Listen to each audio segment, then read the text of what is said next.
There was an old man who would walk along the beach every morning before work, and he was walking along the shore early one morning after a big storm had passed, and found the beach littered with starfish. And as he continued further down the shore, he suddenly noticed a small boy in the distance who was picking up shells from the shore and gently throwing them into the ocean. And as he got closer, he realized that this boy was actually walking amongst the thousands of starfish that had been washed up during the storm. And as he came across each starfish, he would gently pick it up and throw it back into the ocean. Amused, the man approached the child and asked, "Young boy, why are you doing this? Look at this beach, it's littered with thousands of starfish. You can't save them all. What difference can you make?"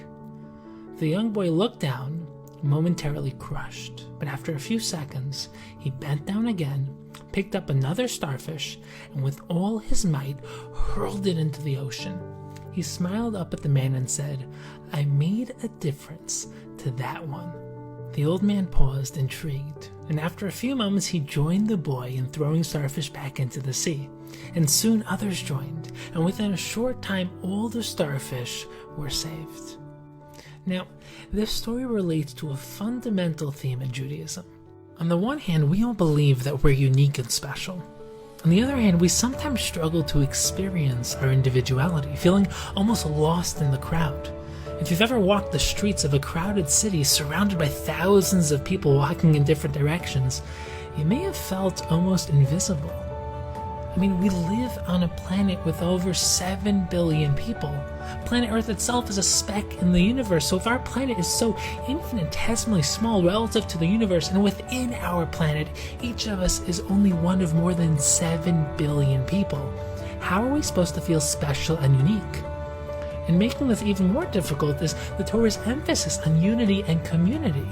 Countless Torah themes and halachos are centered around the value of the community and how we have to dedicate ourselves to the greater good of the Jewish people. So if everyone is unique and individually important, how are we supposed to understand the concept of unity and the need to work towards becoming part of something bigger than ourselves? Do we have to sacrifice our uniqueness and individuality for the sake of the klal, for the greater good of the community? Many feel as though Judaism aims to remove one's individual identity and sense of self, instead treating us to be a uniform group of people solely committed to Hashem and Klal Yisrael. So what's the deeper Jewish approach to this struggle and conflict between individuality and community, between uniqueness and being part of a unified group? Well, in Parshas Vayechi, Yaakov Avinu gives each of his sons a bracha, a blessing, before his death. And one might expect Yaakov to leave his children with words of love, positivity, and encouragement. So it's therefore quite surprising to see that many of Yaakov's brachos appear to be exactly the opposite. His words for Shimon and Levi seem to qualify as outright rebuke. How are we supposed to understand the meaning of this? So in order to grasp the meaning behind Yaakov's brachos, as well as the relationship between individuality and community, we have to study the concepts of order and structure based on the ideas of Rav Eliyahu Dessler. Rav Dessler, a prominent 20th century Jewish thinker and author of Michtav Me'Eliyahu, writes about 3 different levels of order. The first is order for the sake of order, which is a practical form of order where pieces simply come together in an orderly, organized structure. The second is where the pieces within a structure are organized in such a way that it provides practical use and accessibility. And the third is where the pieces within the structure come together in such a way that the ensuing result transcends the sum of the parts. So let's explore each form of order in further depth. The world we live in is exquisitely structured and organized, down to the finest detail. Anyone who has studied physics, biology, or chemistry has gotten a taste of the beauty and sophistication of our world's order. Every human being has an inner order which allows our bodies to maintain homeostasis. The second level of order is where something is ordered in such a way that it yields practical benefits. For example, a library is organized in such a way that gives one access to a tremendous amount of information. The order facilitates this accessibility. So Rav Elchanan Wasserman asked, is it better to have 20,000 books or 20 books? And while many are quick to say 20,000, the answer is not so simple because it actually depends. Do you have an organizing index? Because if you have 20,000 unorganized books, they'll be nearly useless. You won't be able to find a single book you're looking for. With the 20 books, you'll at least have access to each of them. However, if you have a system of organization for the 20,000 books, then of course it's better to have 20,000 books. But the third form of order is fundamentally different from the first two. Because in this level of order, pieces come together in such a way that they create something greater than the sum of their parts. It's where the parts come together into a oneness, in a way that creates something which transcends the parts themselves. In neurobiology and physics, this will be referred to as emergent phenomena. I'll give you an example. Take a radio. It's comprised of numerous parts and components, which on their own are practically worthless. However, when these same pieces are organized in exactly the right way, something emanates from them, a radio signal. And this type of order is completely different from the first two forms of order, because when a library is organized, you're still left with nothing more than the books on the shelves. And when the library is disorganized, each book still maintains its individual value. However, within this third level of order, each individual piece is worthless when all the pieces are not unified, and transcendent when the pieces are organized properly and connected.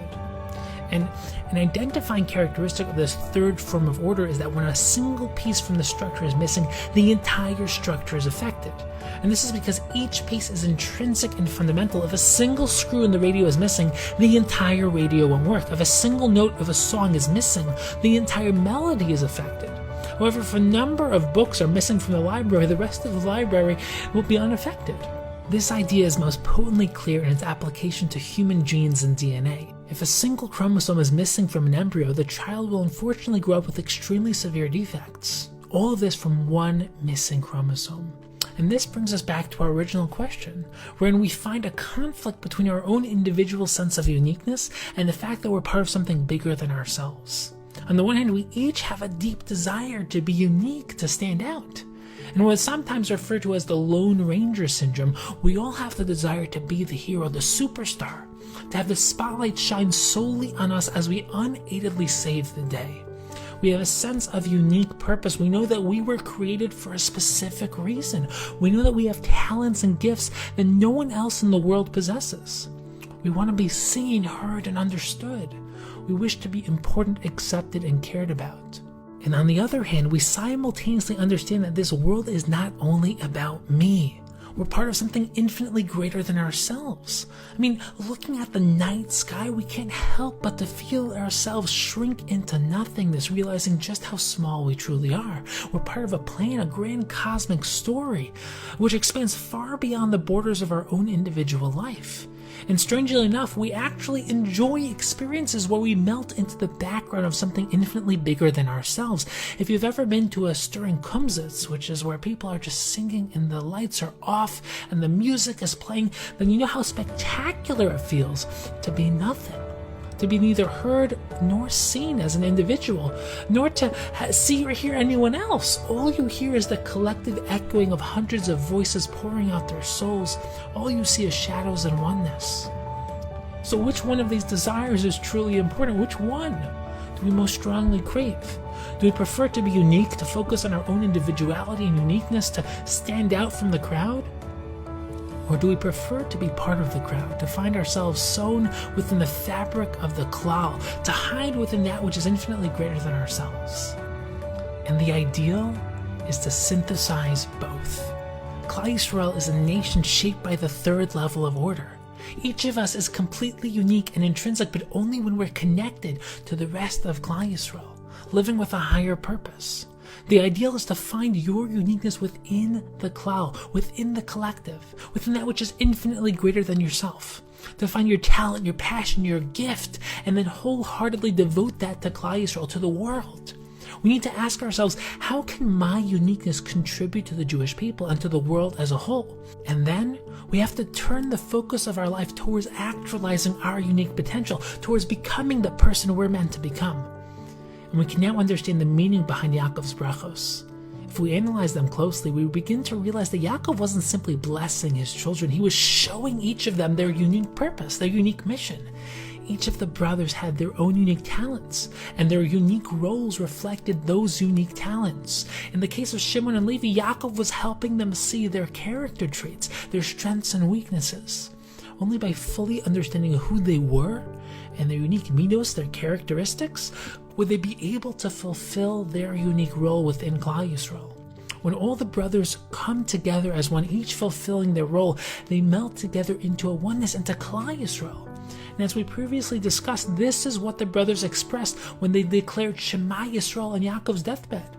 They were declaring their oneness as a collective whole. Not only were they great as individuals, but they united into a cohesive and harmonious collective. Just like Hashem Echad, Hashem is one, so too we, Klal Yisrael, are one.